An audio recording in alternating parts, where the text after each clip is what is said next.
Hello viewers, আমি Taiba from তাইবাস creative corner.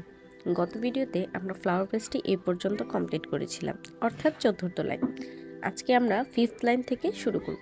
Fourth লাইনে দুটো গিট দেওয়ার পর ফিফথ লাইনের জন্য আমরা প্রথমেই বাম দিকে দুটি ঘর এবং ডান দিকে একটি ঘর করে পুঁতি পাস করে নিয়ে সাতের ফুল করার জন্য বাম সুতা দিয়ে চারটি পুঁতি নিয়ে শেষ পুঁতিটি দিয়ে ঘরটি ক্লোজ করে দিব।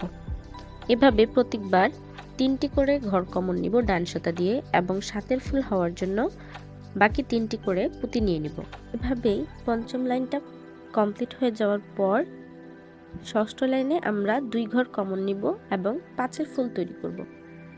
অর্থাৎ এবারে গিট দেওয়ার পরে ডানে ও বাম দিকে দুই ঘর পাস করে নিয়ে পাঁচের ফুল হওয়ার জন্য তিনটি করে পুঁতি বাম সুতায় নিব এবং শেষ পুঁতিটি দিয়ে ঘরটি ক্লোজ করে দিব।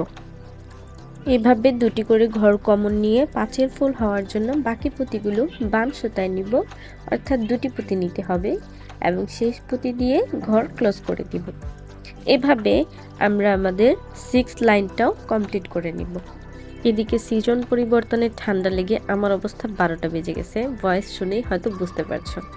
যাই হোক, এরপর আমরা সেভেন্থ লাইন করার জন্য এক ঘর কমন নিব ও চারের ফুল তৈরি করব। এক ঘর কমন নিলে চারের ফুল করার জন্য আরও দুটি পুঁতির প্রয়োজন হবে। এভাবে যতখানি লম্বা বা যতখানি বড় আমি ফুলদানিটা করতে চাই প্রত্যেকটা স্টেপ এভাবে করে শেষ লাইনে শুধুমাত্র 5টি পুঁতি দিয়ে ফুল করব। এভাবেই তৈরি হয়ে যাবে আমাদের এই সুন্দর ফুলদানিটি। এই প্রসেস ফলো করে আমি আরও একটি ফুলদানি তৈরি করেছি।